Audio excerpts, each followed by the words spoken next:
Day 2 of the Hound Dog deck here, and we're going to start at this corner and just work our way down the outside of this deck system and clean all of this combination pressure and soft wash, even up in there, all of it. It all has to get cleaned because is a vital step in getting Kong armor to stick to this deck system.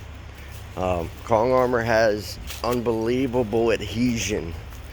It's really second to none on the planet as far as wood is concerned. But what we do need is we need a clean surface, because all coatings will struggle if you say for